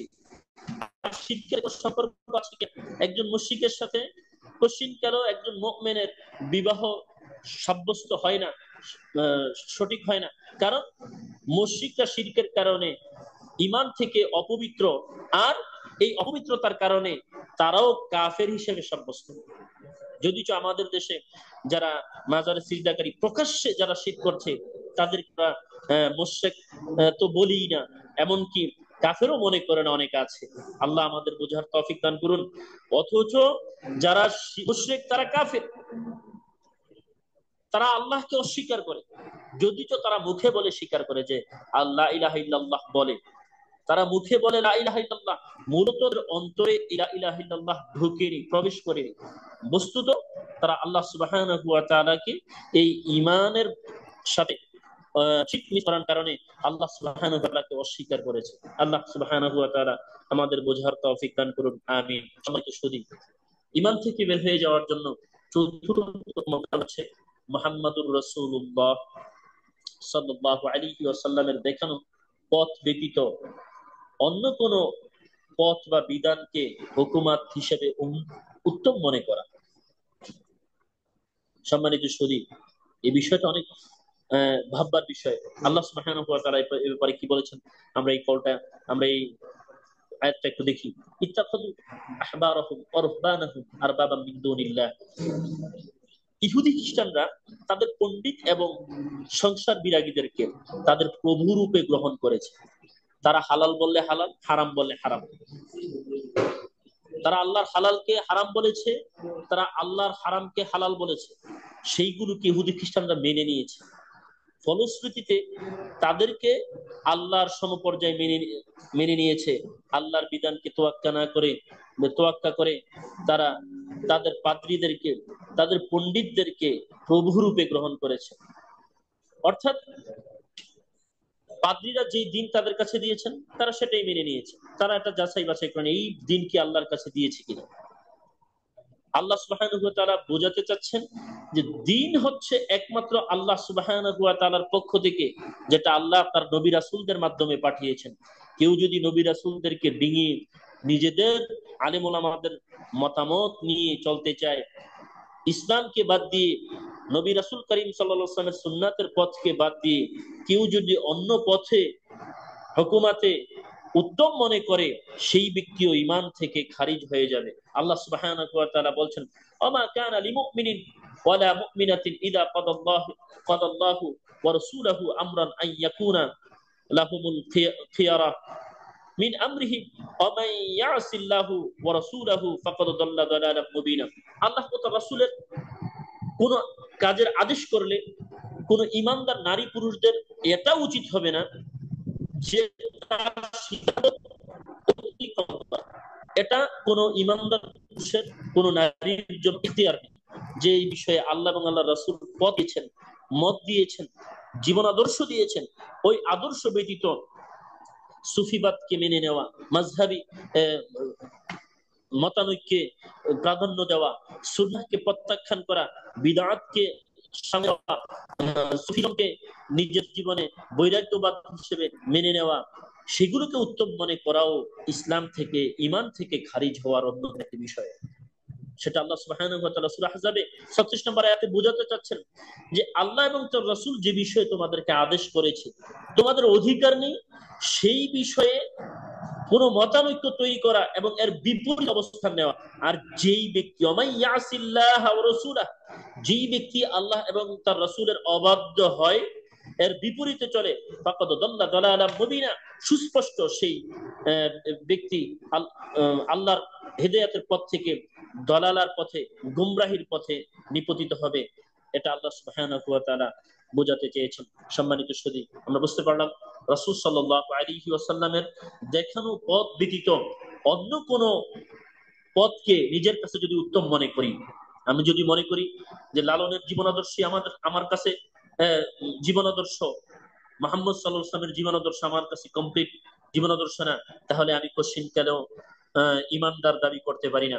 আমি যদি মনে করি রবীন্দ্রনাথ আমার জীবনে জীবনাদর্শ, আমি যদি মনে করি কার্ল মার্কস, লেনিন আমার জীবনাদর্শ, তাহলে কোশ্চিনকালেও আমি ইমানদার দাবি করতে পারি না। যেখানে একজন মুমিন এবং একজন মুসলিম এটাই দাবি করবে মুহাম্মদ সাল্লাল্লাহু আলাইহি ওয়াসাল্লামের আনিত বিধানই উত্তম, এ ব্যতীত অন্য কোনো উত্তম পন্থা আমাদের মাঝে নেই এবং থাকবে না। সম্মানিত সুধী, পঞ্চম বিষয় হচ্ছে যে বিষয়ের কারণে ঈমান ভেঙে যায়, সেটা হচ্ছে যদি কোনো মুসলিম আল্লাহ নবী সাল্লাল্লাহু আলাইহি ওয়াসাল্লামের আনিত বিধানের অংশকে অপছন্দ করে। খুব গুরুত্বপূর্ণ একটি বিষয়, আমি সম্মানিত দর্শকদের দৃষ্টি আকর্ষণ করছি। পঞ্চম যে বিষয়টি, ইসলামের কোন বিষয়কে অপছন্দ করাও ঈমান থেকে বের হয়ে যাওয়ার একটি মাধ্যম। অনেক সময় আমাদের দাড়িওয়ালা ভাইদের ক্রিটিসাইজ হতে হয়, অনেক সময় যারা পর্দা করে, পর্দা মেইনটেইন করে অনেক বোনরা আছে, তাদেরকে অনেক সময় আমরা ক্রিটিসাইজ করে বলি যে পর্দাওয়ালি কিংবা অল্প দাড়ি যাদের কাছে তাদেরকে একটু হীনমন্যতায় ভোগানোর জন্য বিভিন্ন ধরনের তকমা দেওয়া, অথচ সেও মুসলিম দাবি করে। একজন মানুষের সুন্নাহর প্রতি তার ভালোবাসা, এটা তো তার মৌলিকত্ব। কারণ প্রত্যেকটা শিশুকে আল্লাহ সুবহানাহু ওয়া তাআলা ইসলামের উপর প্রেরণ করেছেন, আর একজন মুসলিম সে ইসলামের সেই মানে অনেক সময় কলেজ, ইউনিভার্সিটি এবং আরেকজনের সাথে যে আমরা আসলে একজন আরেকজনের সাথে যেই কথা বিনিময় করি, এগুলোর মাধ্যমে কিন্তু ঈমান চলে যায়।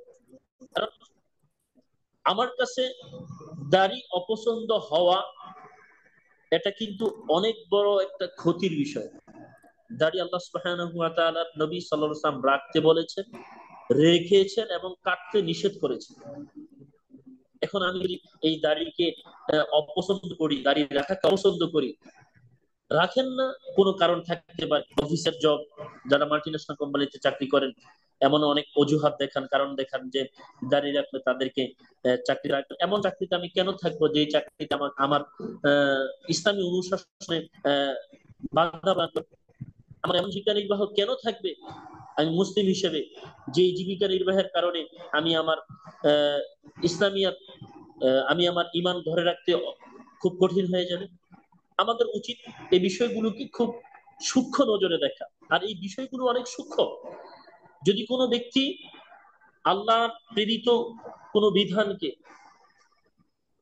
রাসূল সাল্লাল্লাহু আলাইহি ওয়াসাল্লামের আনিত বিধানকে অপছন্দ করে না,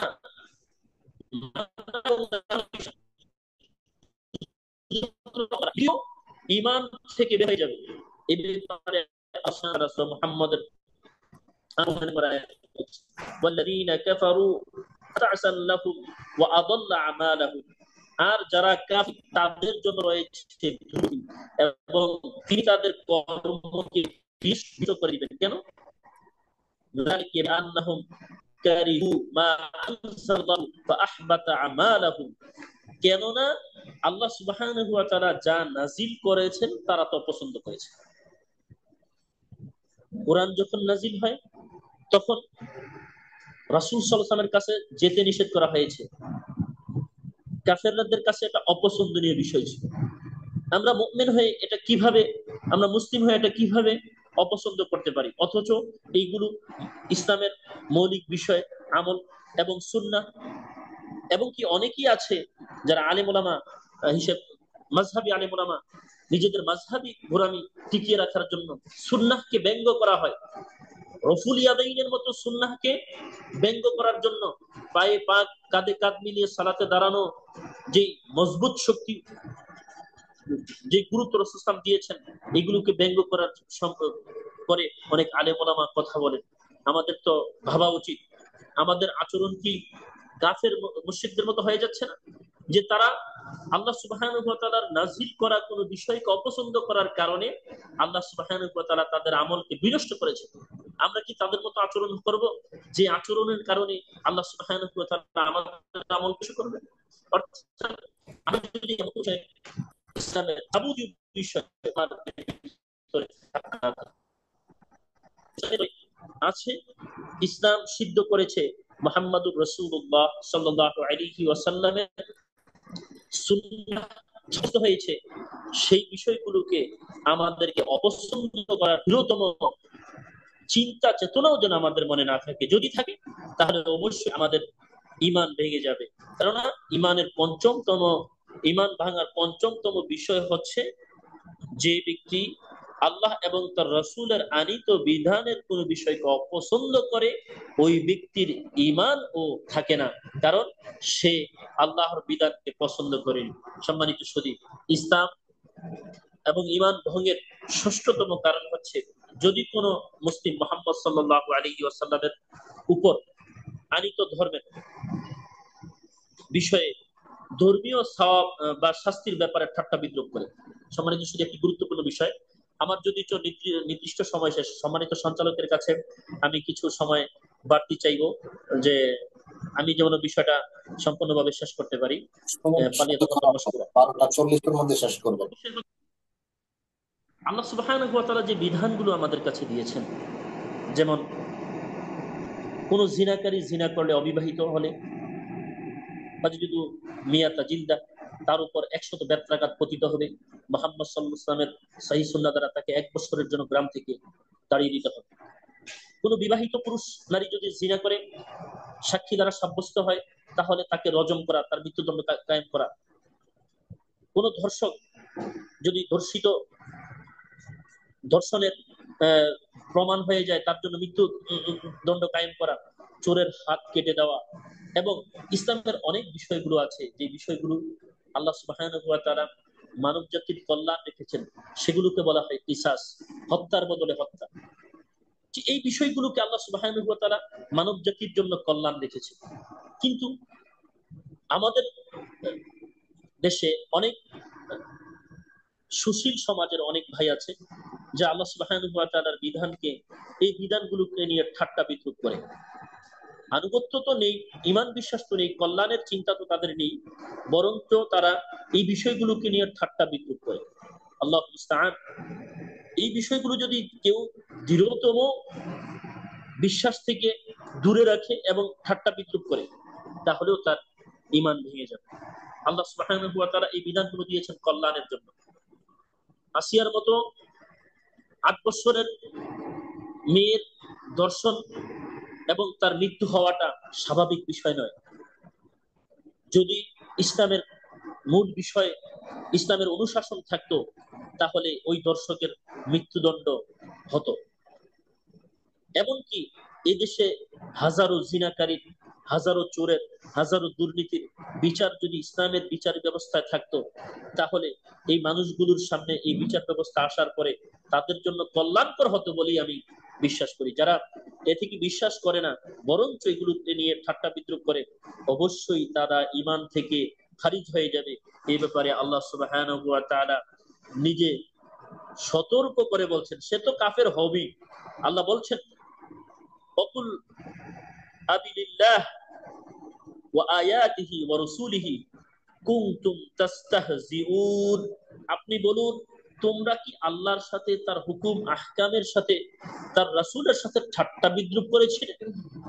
আল্লাহ সুবহানাহু ওয়া তাআলা তোমাদের জন্য যে কিসাস দিয়েছেন, তোমাদের জন্য যে চোরের বিধান দিয়েছেন, তোমাদের জন্য যে পর্দার হুকুম দিয়েছেন, জিহাদের বিধান দিয়েছেন, তোমাদের জন্য যে জিনাকারীর শাস্তির ব্যাপারে বিধান দিয়েছেন, তোমাদের জন্য যে বিচার ব্যবস্থা দিয়েছেন, এই বিচার ব্যবস্থা হুকুম আহকাম কি তোমরা ঠাট্টা বিদ্রুপ করেছিলে, ছলনা করো?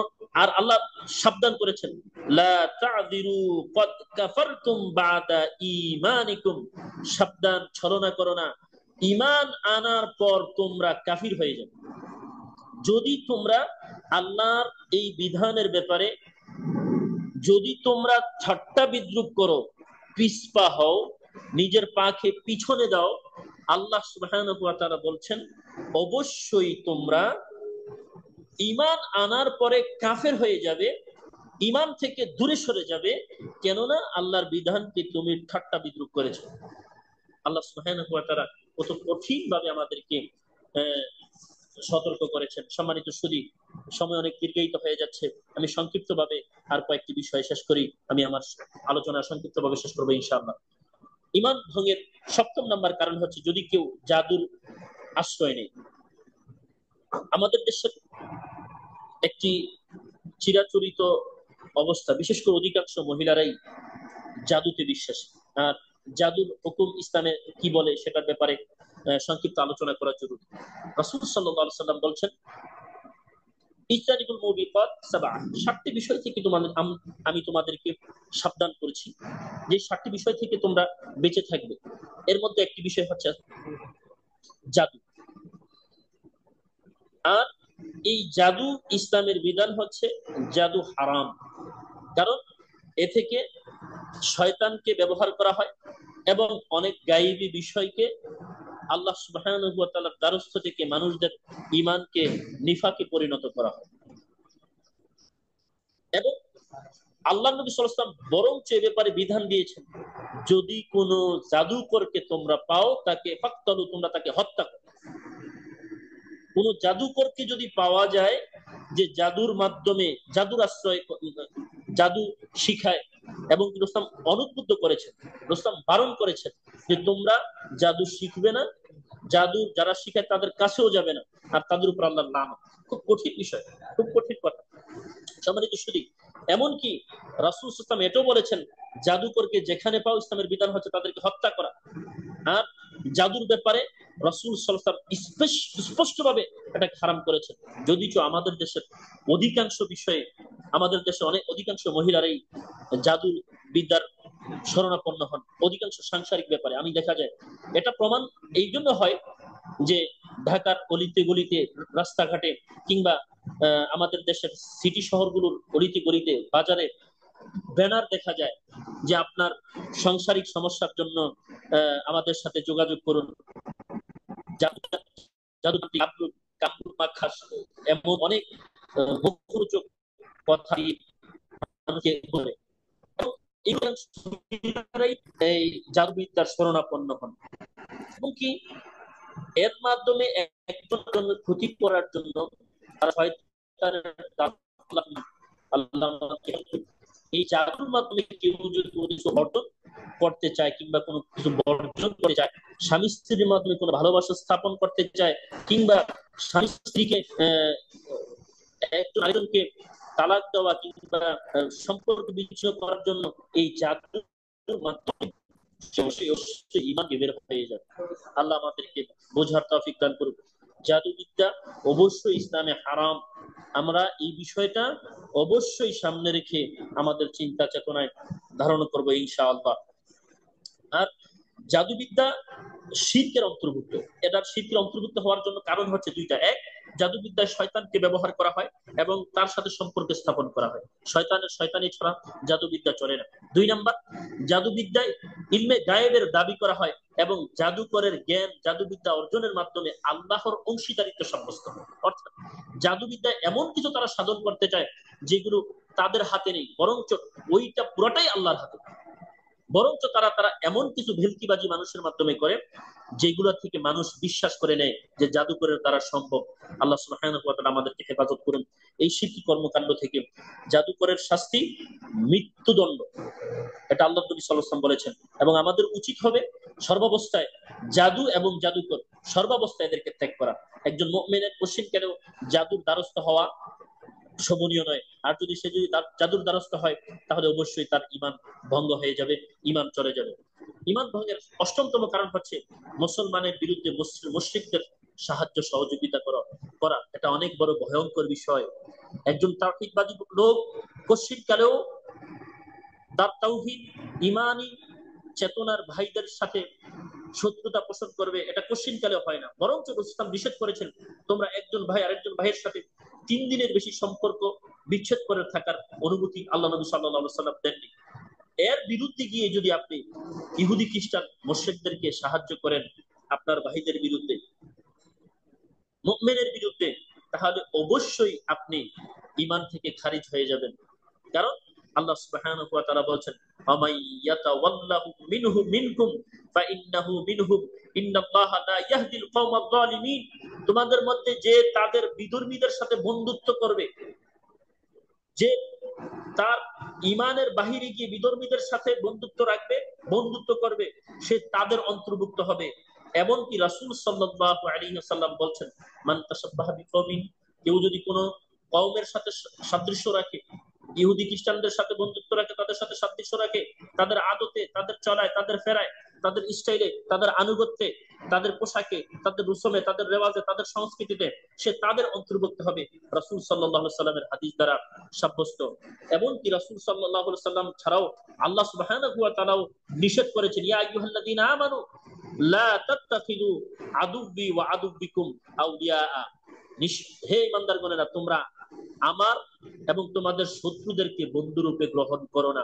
নিশ্চয়ই যারা কাফের, নিশ্চয়ই যারা কুফরি করে, নিশ্চয়ই যারা মুশরিক, যারা শিরক করে, তারা আল্লাহর থেকে মুক্ত।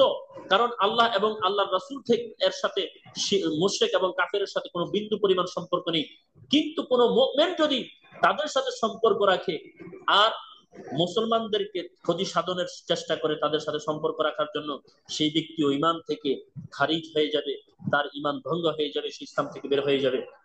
ইসলাম এবং ঈমান ভঙ্গের নবমতম কারণ হচ্ছে যেই ব্যক্তি মনে করে মুহাম্মদ সাল্লাল্লাহু আলাইহি সাল্লামের শরীয়ত ব্যতীত অন্য কোনো ধর্ম পরিচালনা করলেও জান্নাত পাওয়া যাবে। আমাদের দেশে অধিকাংশই মনে করে, অনেক নেতাও আছে যারা মনে করে নেতৃত্ব বিন্দুকে মেনে নিলে তারা জান্নাত চলে যাবে। গণতন্ত্রের মানুষ কন্যা, গণতন্ত্রের এই সমাজবাদ, পুঁজিবাদ, আরো যতগুলো দর্শন আছে আমাদের বর্তমান বিশ্বের, পুঁজিবাদ, সমাজতন্ত্র, গণতন্ত্র, এছাড়াও কমিউনিজম, এই যে যত ইজম আছে, প্রত্যেক ইজম হচ্ছে বাতিল ইজম।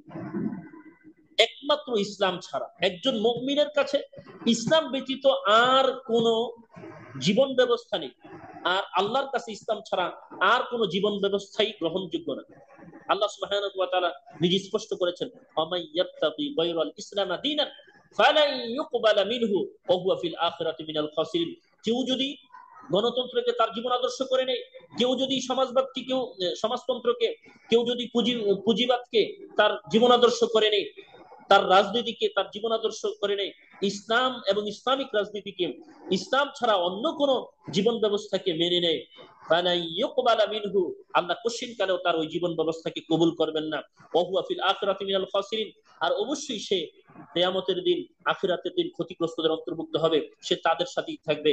যেমনি ভাই মুহাম্মদ সাল্লাল্লাহু আলাইহি সাল্লাম বলেছেন, আল্লাহ সুবহানাহু ওয়া তাআলা সতর্ক করেছেন, তোমরা তোমাদের জীবন ব্যবস্থায় ইসলামকে পূর্ণ জীবন ব্যবস্থা হিসেবে মেনে নাও। এবং কি আল্লাহ সুবহানাহু ওয়া তাআলা এই কথাই বলছেন, আল-ইয়াওমা আকমালতু লাকুম, শেষ দিন, বিদায় হজের শেষ ভাষণে যখন আল্লাহ সুবহানাহু ওয়া তাআলা আয়াত নাযিল করলেন ইসলাম পরিপূর্ণ জীবন ব্যবস্থা, আল-ইয়াওমা আকমালতু লাকুম ওয়া আতমামতু নি'মাতি ওয়া রাদিতু লাকুমুল ইসলাম দীনা, অবশ্যই আমি তোমাদের উপর ইসলামকে পরিপূর্ণ করলাম। এই নিয়ামত পরিপূর্ণ হয়েছে, এই নিয়ামতের মধ্যে কোনো ঘাটতি নেই। জীবন ব্যবস্থা হিসেবে ইন্নাদ দীনা ইনদাল্লাহিল ইসলাম, তোমাদের জন্য জীবন ব্যবস্থা হিসেবে পরিপূর্ণ এবং চয়েস মনোনীত ধর্ম হবে ইসলাম। ইসলাম ছাড়া অন্য কোনো ধর্ম, ইজম, অন্য কোনো অবস্থা আমাদের কাছে জীবন ব্যবস্থা হিসেবে প্রাধান্য পাবে না। যদি পায় তাহলে অবশ্যই ইমান থেকে খারিজ হয়ে যাবে, সে ইমান মুমিন হিসেবে মৃত্যুবরণ করতে পারবে না। আল্লাহ আমাদেরকে হেফাজত করুন, আমিন। 10 নম্বর বিষয় হচ্ছে আল্লাহর মনোনীত দ্বীন ইসলাম থেকে মুখ ফিরিয়ে নেওয়া।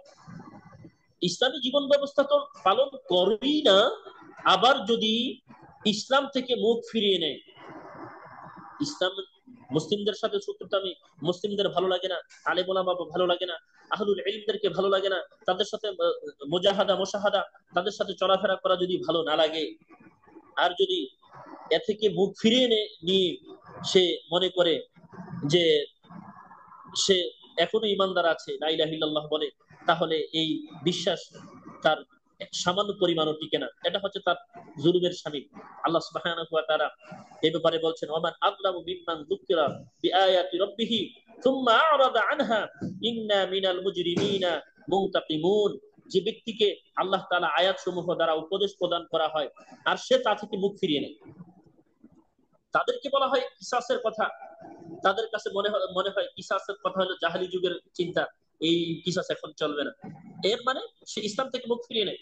তাদেরকে বলা হয় ইসলামী বিচার ব্যবস্থার কথা, ইসলামী অর্থ ব্যবস্থার কথা, তাদের কাছে ইসলামী অর্থ ব্যবস্থা ভালো লাগে না, ইসলামী বিচার ব্যবস্থা ভালো লাগে না, এগুলো তাদের কাছে প্রাচীন মনে হয়, তাদের কাছে নতুনত্ব মনে হয় গণতন্ত্রকে, তাদের কাছে নতুন মনে হয় সুশীল চিন্তাধারা নাকি, তাদের কাছে এলজিবিটি তাদের কাছে জীবন ব্যবস্থা হিসেবে মনে হয়। আমি বলতে চাই, ইসলাম ব্যতীত, ইসলাম থেকে মুখ ফিরিয়ে নিয়ে ইসলামের থেকে কেউ যদি চিন্তা করে যে অন্য কিছুতে জীবন ব্যবস্থা চুজ করা যায়, তাহলে সেও মূলত ইসলাম থেকে মুখ ফিরিয়ে নেয়। কেউ যদি ইসলাম থেকে দৃঢ়তম মুখ ফিরিয়ে নেয়, অবশ্যই সেও ইমান থেকে খারিজ হয়ে যাবে। আল্লাহ সুবহানাহু ওয়া তাআলা আমাদের বোঝার তৌফিক। আরো কিছু কারণ আছে, সেই কারণগুলো নিয়ে আজকে আলোচনা না যাই। আলহামদুলিল্লাহ, যে 10টি বিষয় ছিল যে ইমান ভঙ্গের প্রধান 10টি কারণ, হয়তো তাড়াহুড়ার করার কারণে, কম সময়কার কারণে বিস্তারিত ভাবে বলতে পারিনি, আরো বিস্তারিত ছিল। আমি প্রত্যেক শ্রোতা মন্ডলী ভাইদের কাছে অনুরোধ জানাবো, অবশ্যই এই 10টি বিষয় আপনারা ভালো করে অধ্যয়ন করার মাধ্যমে নিজেদের ইমানকে হেফাজত করুন। রাসূল সাল্লাল্লাহু আলাইহি ওয়াসাল্লাম বলছেন, এমন একটি দিন আসবে কিয়ামতের পূর্বে, যেই দিন মানুষের হাতে আগুনের আঙার সহজ হবে ইমান রাখার জন্য। মনে হচ্ছে না, ইমান রাজনৈতিক ফেতনা, অর্থনৈতিক ফেতনা, সামাজিক ফেতনা, পারিবারিক ফেতনা, যেই ফেতনাগুলো আমাদেরকে ইমান থেকে খারিজ করে দেয়। আর এই কারণগুলো যদি আমরা নিজেরা অধ্যয়ন করতে পারি, জীবনে আমল করতে পারি, বাস্তবায়ন করতে পারি, চিহ্নিত করতে পারি, এবং যেগুলো আল্লাহ নিষেধ করেছেন, আল্লাহ রাসূল সাল্লাল্লাহু নিষেধ করেছেন, এই কারণগুলোর ব্যাপারে যদি আমরা সতর্ক থাকতে পারি, আমরা আমাদের ইমানকে হেফাজত করতে পারবো। আল্লাহ সুবহানাহু ওয়া তাআলা তৌফিক দান করুন।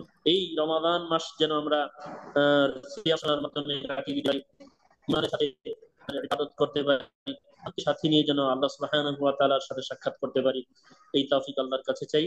সম্মানিত সুধী, প্রত্যেকের জন্য দোয়া করি, আল্লাহ সুবহানাহু ওয়া তাআলা যেন আমাদের প্রত্যেককে ঈমানের সাথে মওত দান করেন।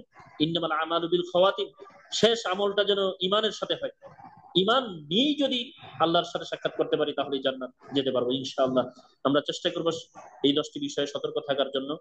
আল্লাহ আমাদের কবুল আর মঞ্জুর করে নিক, আমিন। আমি ধন্যবাদ জানাই আল আমরাই ইনস্টিটিউটের নিবেদিত বারাকাতময় রমাদান, প্রত্যেকদিন মূল্যবান এর সম্মানিত সঞ্চালক শেখ ডক্টর মাইনুদ্দিন সরকার মাদানী হাফিজাহুল্লাহ, শেখ কে আল্লাহ সুবহানাহু ওয়া তাআলা সিহাতে কুল্লিয়া এবং হায়াতে বারাকা দান করুন, যেন দিনের এমন খেদমাত আরো সামনের দিকে এগিয়ে নিতে পারেন। এবং আমরা যারা আছি তারা যেন ইমানকে বুঝে, তাওহীদকে বুঝে, আল্লাহর এক ওয়াহদানিয়াতকে মানুষের কাছে পৌঁছে দিতে পারি, বিশুদ্ধ ইমান এবং মানহাজের কথা জনগণের কাছে পৌঁছে দিতে পারি। আল্লাহ যেন সেই তৌফিক দান করেন। প্রত্যেকের নিকট দোয়া চেয়ে আজকের জন্য আমি আমার সংক্ষিপ্ত বক্তব্য শেষ করলাম। ভুল ত্রুটি যা কিছু হয় সব আমার পক্ষ থেকে। আল্লাহ সুবহানাহু ওয়া তাআলা যেন ক্ষমা করেন, এবং আপনাদের কাছেও ক্ষমা চাই। বুঝে যদি ভুল হয়, আল্লাহ সুবহানাহু ওয়া তাআলা যেন আপনাদের জেহান থেকে, জ্ঞান থেকে ওই ভুলগুলোকে ডিলিট করে দেন। আর যেই গুলো আমল করার মতো কথা, সেগুলো যেন আল্লাহ সুবহানাহু ওয়া তাআলা যেন আপনাদের জ্ঞানের মধ্যে আহ, আহ, গেঁথে দেন, এবং আমল করার তৌফিক দান করেন। আমাকেও যেন আল্লাহ সুবহানাহু ওয়া তাআলা ঈমানের উপর রাখেন, সেই তৌফিক কামনা করি। আসসালামু আলাইকুম ওয়া রাহমাতুল্লাহি ওয়া বারাকাতুহু। ওয়ালাইকুম আসসালাম ওয়া রাহমাতুল্লাহি ওয়া বারাকাতুহু। জাযাকাল্লাহু খাইরান শেখ আব্দুল মালিক মিয়াজি হাফিজাহুল্লাহ। সম্মানিত দর্শক মণ্ডলী, দেশ বিদেশের যে যেখান থেকে দেখছেন, ইমানের উপরে চমৎকার কৌতূহল আলোচনা শুনেছেন। বাড়িও ক্রমে প্রমাণিত হয়েছে, ইমান ভঙ্গের কারণ জানা হলো। 10টি প্রসিদ্ধ কারণ আজকের সম্মানিত আলোচক উপস্থাপন করেছেন। শৈখুল ইসলাম মোহাম্মদ আব্দুল ওয়াহাব রাহিমাহুল্লাহর বিখ্যাত কিতাব ইমান ভঙ্গের নওয়াকিদুল ইমান, সেখান থেকে 10টি কারণ সুন্দরভাবে উপস্থাপিত হয়েছে। আল্লাহ তাআলা আলোচককে তার ইলমে বারাকা দান করুন, আমলে বারাকা দান করুন। বরকত রমাদান প্রতিদিন মূল্যবান, এই প্রোগ্রামকে আল্লাহ তাআলা কবুল করুন। প্রোগ্রামটি সুন্দর করার জন্য আল্লাহ ব্যবহার করছেন এবং পরিচালনা করছেন, পেছন থেকে সহযোগিতা করছেন, সবাইকে যেন আল্লাহ তাআলা এর উত্তম জাযা দান করেন দুনিয়া। আমিন ইয়া রাব্বাল আলামিন। আজকের প্রোগ্রাম এখানে শেষ হতে যাচ্ছে। সম্মানিত দর্শক মণ্ডলী, কাফারাতুল মাজলিস দোয়ার মাধ্যমে সুবহানাকাল্লাহুম্মা ওয়া বিহামদিকা আশহাদু আল্লা ইলাহা ইল্লা আনতা আস্তাগফিরুকা ওয়া আতুবু ইলাইক। আসসালামু আলাইকুম ওয়া রাহমাতুল্লাহি ওয়া বারাকাতুহু।